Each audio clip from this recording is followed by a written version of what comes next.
thought it would be fun to show you how I make sourdough. There are probably 1.5 million videos on YouTube with instructions, very good instructions on how to make your own sourdough bread. So I don't expect this to offer any insight that is not already out there, partly because I also learned how to make sourdough bread from YouTube videos myself. So why am I doing this? Well, number one, as probably you are as well, we're stuck inside and I've got tons of time on my hand. And number two, there are a couple things about making sourdough here in India that I have found needed a little tweaking. So if you do live in India and are interested in sourdough, then this video might be especially useful for you. But either way, the principle is the same no matter where in the world you are. As long as you have access to the 4 ingredients that you need, you can make your own sourdough. What are those 4 ingredients? I'm glad you asked. You need flour. Here in India, we're able to find Joseph Mark. It is awesome flour. It's expensive, but we get it off of Amazon. T65, it is a bread flour that is very well suited for sourdough. Number 2, you need a little bit of salt. Not much, but salt is what makes the bread really delicious, unless you are in Tuscany when they don't use salt at all. But that's because they put lots of really good salty stuff on the bread. Anyways, we use natural pink Himalayan salt. It doesn't have any of the iodine or anti-caking agents in it, which really don't do anything for you when you're making bread. Honestly, the simpler the ingredient, the better. Then you need a sourdough starter. If you don't have one, these are simple to make. I won't go into the process, but I'll put some links on here in terms of like how to make them. Some great videos out there to give you instruction. Hopefully you already have one, in which case you know what you're doing there. Wonderful. And then you need water. And in India, obviously you're not going to want to use tap water. We use our reverse osmosis water, which is our filter water that comes out of our home filtration system. But you can use bottled water. There's 2 really important things with sourdough, I think. It's your schedule and it's your ratios. First, let's talk about the schedule so you can map out your day. So making sourdough is a 2-day, 2-night process. What I do at night on the first day, before I go to bed, is I make a levain. And a levain is essentially a child from your starter. The benefits of doing this is if you're not baking all the time, you're not putting your actual starter in jeopardy by using too much of it. All you do is you take a tablespoon of this, drop it into here, add 100 milliliters of water, add 100 grams of flour, and you're good to go. Stir it all together. I cover it with a little bit of saran wrap, set it on the counter somewhere warm, not too drafty, and let that do its magic overnight. The way that you calculate that your levain or your starter is ready to bake with is to do the float test. So you can grab a pitcher of water or anything like this, take a teaspoon of this, drop it in there. If it floats to the top, then you're ready to bake with it. If it sinks to the bottom, then give it some more time. It's as simple as that. So the night before I do the levain, and then the next morning I combine all of the ingredients and I do the autolyze rest, letting the water and the flour come together before I add the salt, and then it's ready to knead. The kneading process takes about 10 to 15 minutes, and then it goes and sits and does the bulk fermentation. That's where you're going to get the first rise out of the bread. That's a really important step, and so you want to make sure that you have budgeted enough time to let that process happen completely. That's about a 4-hour process. Once you're done with that, then it's time to fold the dough. You wait another half an hour, you fold it again. You're gonna shape your boules. I either make one big boule, or what I find is actually more convenient for me is to part it into 2 smaller boules. And that's been working really well when it's just the 2 of us eating it. We want to stretch the bread over a longer period of time. It just helps keep the rest of the bread kind of fresher. So I like that. That works for me. Plus, you get twice the crust. After that, everything goes into the bread baskets and then into the fridge overnight. And then the next morning is when you actually bake. And the whole baking process takes about, if you're doing 2 boules, you're looking at maybe an hour and a half. So what I typically will do is on a Thursday night, I'll start the levain. On the Friday, I will work the dough and do all the mixing and do the kneading and get the bulk part of the work done, and then Saturday morning I'll heat up the oven and have fresh bread in time for breakfast on Saturday. It doesn't take a tremendous amount of work. It just requires certain steps that are spaced far enough apart. So that's the thing you have to consider. Okay, so this recipe is pretty simple. It's all a matter of ratios. I do 600 grams of flour. I do 400 grams of water, 200 grams of starter or levain, and I do 12 grams of salt. That's it.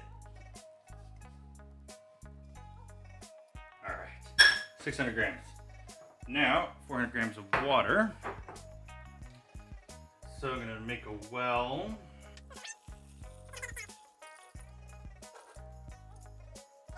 Okay, so now that the flour and the water are added, the first part of this process is to gently mix everything together. And I use my hands. I think that's the best way to go. You could use a spoon, but I think touching the dough is a really important part of understanding what feels right and what doesn't feel right. And it will take some time to kind of figure out what the right level of hydration is, what that kind of stickiness is that you're going for, if it's too sticky or too dry. See, now everything is combining, getting a bit of a dough ball formed here. So there we go. That is our first step. I'm gonna wash my hands and I'm gonna cover this with a cloth for 30 minutes. Today's tea towel that we'll be using is by a company called Khushbu. They're located in South Delhi. It's all hand-blocked prints. The lady who runs this is a friend of mine. It's a non-profit organization that helps with vocational training with women and also provides a lot of childcare and education opportunities for younger children in need. And they do really pretty patterns. So I'll put a link on this video to where you can find the tea towels, but I think these are wonderful. All right, I'm gonna let that sit for 30 minutes and then we'll come back to it. Okie doke, now that the first half of the autolyse is done, set the towel aside. Now it's time to add the levain. So, simple step, only takes a couple seconds. Get that bad boy in there, nice and gooey. Okay, and now that the levain is mixed in, the starter is mixed in, or in, I get it all mixed in, that's the next step. So now you can see we've got a pretty well hydrated dough with the starter inoculated, and I'm going to cover it back up, the tea towel, and let that sit for another 30 minutes. And then we're going to be ready to get started with the fun part.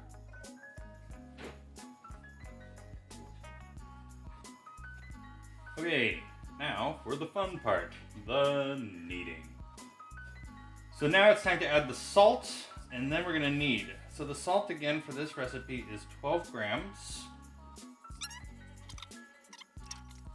Sometimes I add just the tiniest drip of water to help the salt dissolve a little bit. So I'm going to do that.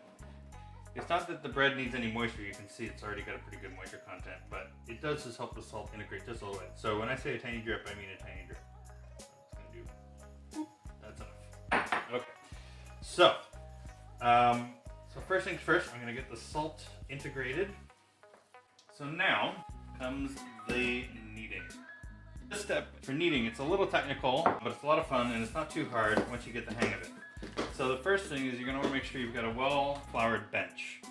You can see I use these tubs to keep the flour in. I find that that just helps with access to the flour as opposed to keeping it in bags. So it's, you know, these are cheap. It's worth just investing in this kind of a thing. It really makes it pretty simple to keep track of all your stuff. First things first, I'm going to bring the dough out. And you can see it's pretty gloopy. And so the purpose of kneading, you see how that tears? It's like...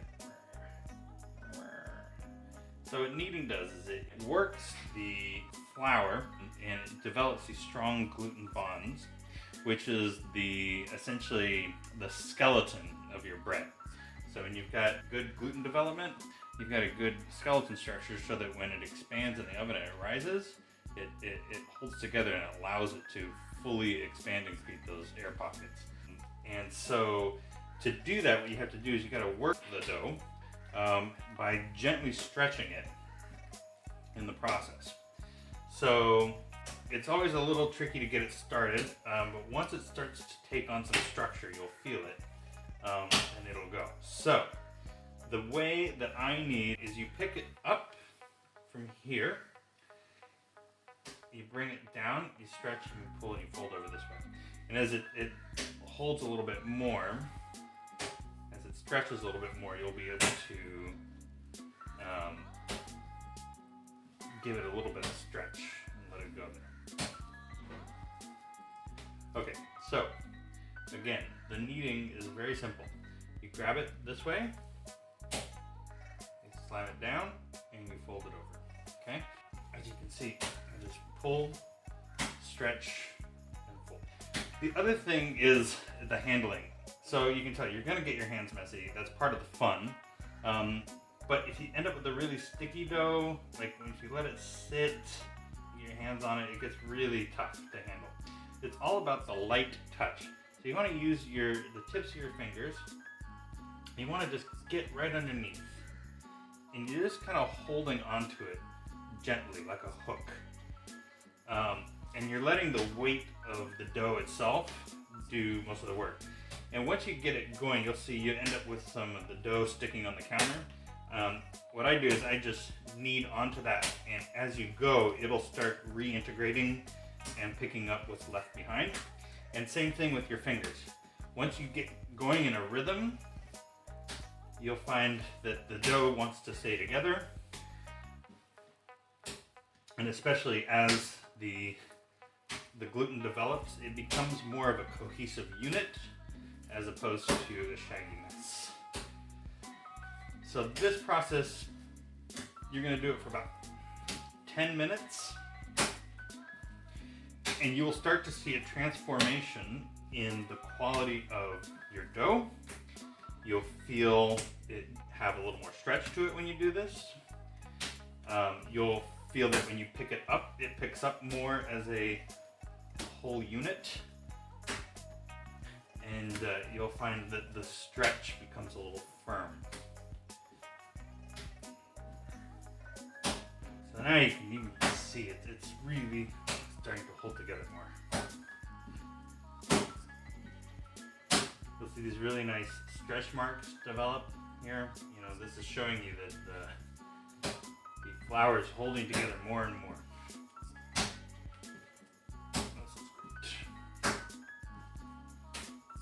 The trick with dough, pretty soon once you start doing this, you'll know when it's ready. But the best way to tell the test, it's called the window pane test, and I'm sure every sourdough video has got this little segment on here. What you do is you take some of the dough and you stretch it apart. And if it holds, what you're looking for, let me get a really good pull there. What you're looking for is to be able to pull it apart to a thin membrane without it breaking. See, it's not quite ready there. Needs a little more work.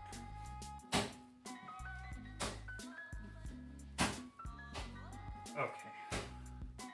Alright, so I'm going to pick it up again. Quick holds. Yeah. It's again really hard to see from here. But it's nice. That's holding together just perfect. So now that I know it's good, so now what I need to do is rework it back into that same shape, and as soon as I'm done, I'm going to transfer it into another glass bowl. Now, I'm going to reconstitute it. Pick all that good stuff up off the counter. The longer you let it sit, the more it sticks. So the goal is to be quite expedient with this, and you'll learn as you're handling the dough and you're moving it around. You know, quick, confident steps are definitely the key. Once you start hesitating, that's when everything can break down on you and you lose your shape. Okay, I don't want to overdo that, so I'm going to take a little bit of flour there, just a little bit. I'm going to dust it on that side. This is going to help keep it from sticking to the glass bowl.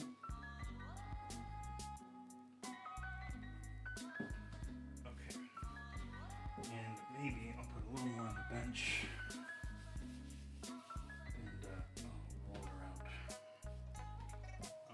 Once you do this, then it tends to lose its stick, get a little coating on the outside. I think I'm probably imagining that a lot of people say this is a bad idea, but it has never failed for me. So I do it, works great. So you put it in a bowl, you cover it with your nice little Kushbu tea towel, and you let that sit for 4 hours. Obviously, your time will vary. It depends on humidity, temperature, but 4 hours is a good rule of thumb. What you're looking for in the bulk ferment is essentially a doubling in size, but by using a glass bowl, you'll see on the underside of the bowl, once the dough gets going, you'll see bubbles form underneath. So that's a sign of good fermentation. So we're going to let this sit, come back in 4 hours. A couple notes, especially if you're in India and you don't have any kind of central temperature control in your house. If it's winter, you're going to want to put it in your oven. Turn the oven off, but have the light on. So when you have the light on in the oven, that's just enough heat to kind of make it a warm, comfortable environment for the fermentation process. If it's in the summer and it is 85, 90 degrees Fahrenheit in your house, that's going to be a little hot, and it's going to cause your dough to rise too quickly and to ferment too fast, which is not desirable. So if that's a situation, and if you're home and you're in a room where you're running some AC, just bring your dough with you and let it ferment in whatever room of the house you can get your best temperature at. So I'm going to let that go, and we'll be back. All right, stay tuned. Okay, so now that it's been 4 hours, the bread has done its bulk fermentation, and we are going to begin to shape it into the 2 smaller boules that we're going to do, and kind of do a first fold and a first shaping. And then we're going to let that sit for another 30 minutes, and then we're going to do another fold and the final shaping, and then we're going to put them into our bread baskets. And that's what's going to go sit in the fridge overnight. So first, how do you know that it is done? Well, you'll notice it's got a nice kind of soft, pillowy texture. And one of the things is when you poke it, it'll indent, and it will come back. It'll spring back, but it won't spring back all the way. And that's what you're looking for. If it sinks in and goes all the way and it doesn't come back at all, it's underproofed and it's not done enough. So yeah, cool.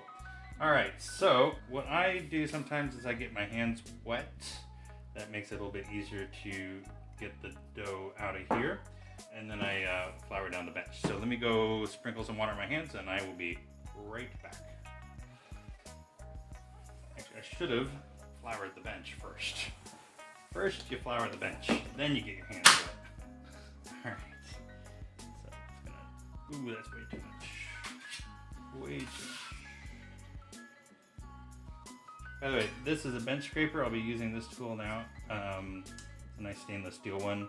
They come in various different materials and such, and they're really, really useful. In fact, I would really struggle to do bread without a bench scraper. So there are a couple specialized tools. That's one of them. In India, you can also get these plastic bench scrapers off of Amazon. So this guy, can do the same job.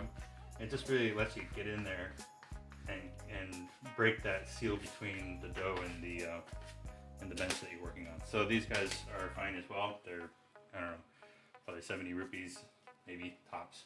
They're cheap. But if you can get a nice stainless steel one, I think that's great. You can use it to cut the dough too, as you shall see in a second. All right, so there's a bench now. I'm gonna go wet my hands, I'll be right back. So the purpose of this envelope folding, ooh, can you see all the nice bubbles there too? Yeah, that's how you know we're in good shape. So you want to be careful with your dough here, by the way. You don't want to manhandle it too much. You know, you work to get all this nice gas buildup in there. So you want to be careful not to overwork it and get too much of that air out. So the purpose, again, of the folding here is that it helps build some structure on the outside of your dough and create surface tension. That surface tension is what's going to hold your crust together. The stronger that is, the stronger the structure is going to hold together and allow it to rise. So that's, again, another element that's going to help you get that really good shape. So before we talked about the gluten structure inside was kind of like the skeleton. Think of this as like the frame of the car, for example. You know, the body of the car, the exterior. This is, you know, essentially the outer strength, right? So I'm going to divide this guy into two, right? Yeah. Okay, so let's use that bench scraper. Okay, wiggle it a little bit, get them separated. I'm just going to take that guy, I'm going to set him off to the side and deal with him later. It's pretty simple. This is a pretty simple step. You're going to take one part, fold it over like this. You take another part, fold it over that way. You take that part, fold it over this way. And take that part, fold it over this way. And then, getting this guy off the bench. And then I start to try and build a little bit of tension into the boule by rolling it around. So this is just the first pass. What we're going to do is let these guys sit for 30 minutes. So I'm going to take a baking sheet, throw a little bit of flour on here, just like that. Of course, with metal, the flour doesn't really work great. Again, a little bit of flour, not much, just a little bit. And place that guy down there, okay? So that's one. So I'll show you that again. Boule here. And again, it's all about quick, confident moves. To that side, over that side, right? So you're essentially folding it like an envelope. That's how I've heard it described before. Flip that guy over. And then what you want to do is you want to get the bench scraper in kind of underneath, like that, right? And give it kind of a little bit of rotation. And what that is doing is it's tucking the dough in underneath itself. And by doing that, what you're doing is you're building up this tension here on the outside, okay? And you can see we've got, as you're doing this, you're starting to see some of these air bubbles kind of show here. That's a good sign. You know, you see these air bubbles, it tells you that there's been a lot of really nice gas buildup in here. And ultimately what we want to do is create enough tension that the boule can kind of stand on its own. So I'm going to let these sit with, again, our handy dandy tea towel. You want to make sure you have a good tea towel. The main goal is you want to prevent the surface from drying out. All right, so 30 minutes, we'll come back, we'll shape it one more time. Okay, and now the last step, which is the last fold, and then putting them in our bread baskets here. So I got two of these. I can do one big one in one of them. It'll be just big enough. Or I can get two of the small ones in both. So that works pretty well. And I'll show you how to set this up in a second. So first things first, I'm going to do the same fold as before. So I'm going to do left to right, right to left, top to bottom, bottom to top. Turn this guy over. And kind of get that round shape here. And again, use your bench scraper. Oh boy, that's nice and airy. Look at that. All right. Tons of loft in this. Super happy. And again, you push it around a few times. And the goal here again is to tuck it underneath and get the surface tension built up. See that? Getting a nice round lofty shape. Perfect. Alright, so now this guy, and I dust these out when I'm done in them, but I don't wash them per se. I don't think it's necessary. Again, you know, with fermentation projects, having a little bit of a little good buildup there is never a bad idea. With that being said, I take a little fresh flour and I just, a little bit, just a little dusting, and just kind of let it soak in. Usually knock the excess. And then you take your dough, seam side up. What I do, I found that just covering with the tea towel, when you leave it overnight, it tends to get still pretty dry and makes it hard to cut because you get a really chewy bottom on the crust. So what I do is I grab a sheet of this Indian saran wrap. It's an American box of saran wrap because it's got the blade on it, but the actual plastic is Indian. I just keep the bottom basket or keep the box and keep reusing that. All right, so I just do that. That works. I still throw a tea towel over it because, you know, it's not bread without a tea towel. And put that in the fridge, let that sit overnight, and then in the morning, we'll take it back out about 30 minutes before we bake. And that's all there is to it. All right, so good morning.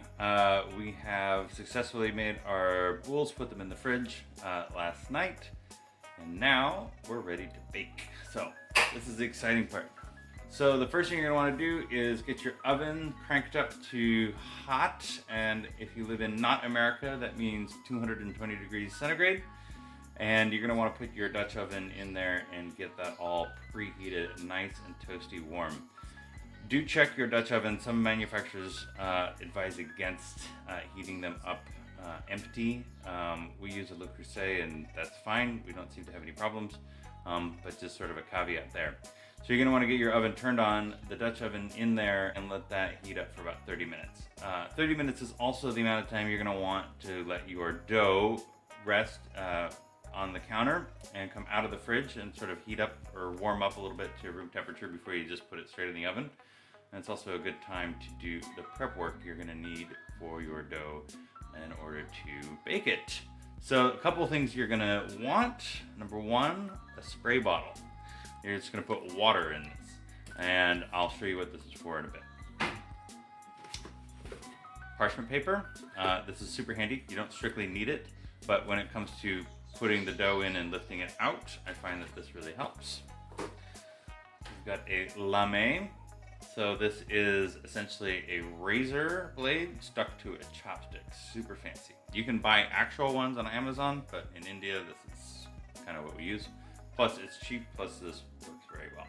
What this does is it gives you a couple places where the dough can let that steam escape, and that's super helpful for making sure you get a nice pretty loaf at the end of the day. So I'll show you how to use this in a minute. Rice flour. This stuff is great. Again, you don't strictly need it, but it's cheap and it's really fun because what you do is you sprinkle some of this on the exterior of your boule. I can get that for you there. Yeah, okay. It doesn't burn in the oven and it doesn't integrate with the dough. And so what you get is a nice dusty white surface after you bake your bread. Kind of makes it look like a lightly frosted cake or something. But yeah, it gives a really nice, pretty effect, especially when you score it, so you get a nice contrasted color. It's purely aesthetic. It doesn't really add anything to the texture or the flavor or anything, but makes your bread look really pretty. So I do recommend doing that.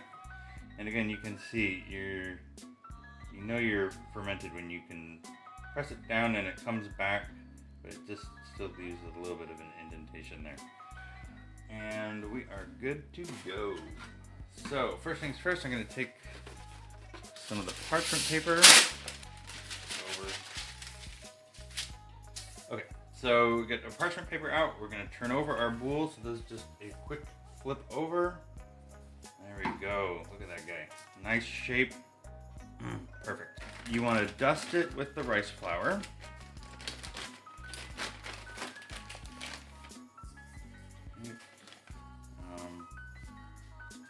Nice white coating on top. And then comes the scoring. And this is the fun part. You can do your own pattern. You can make it look however you want. The basic thing, I like to always do at least one big one because that is kind of the central point. So I do, my style, I do an arc around the side like that.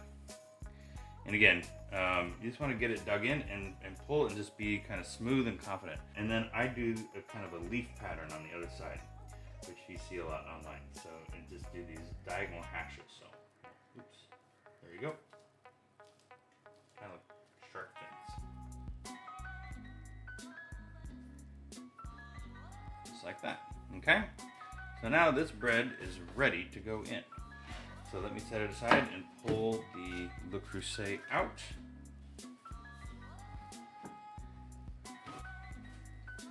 Okay, so be careful, it's very hot. Take the lid off. First, take your spray bottle and spray some water in here. It creates humidity, which that steam prevents the crust from forming too quickly, and it allows the bread to fully bloom and expand in there. Then I kind of spray around the sides again. I try to avoid spraying directly on the bread because that's where we just did all that nice work with the rice flour, and I don't want to make any watermarks on top of that. Replace the lid, and then it goes in the oven for 25 minutes. Alright, so it's been 25 minutes. Time to take the lid off. Ooh, look at that. Beautiful. All right, back in the oven for about 10 minutes, and then we'll check it again. And after 10 minutes, what you get is a nice loaf of bread. So your timing may vary, so just keep checking on it. And as you learn your oven and your temperatures and everything, you'll start to know exactly when the right time is. But for me, 10 minutes is perfect. All right, and that, my friends, is a loaf of sourdough bread. Check that out.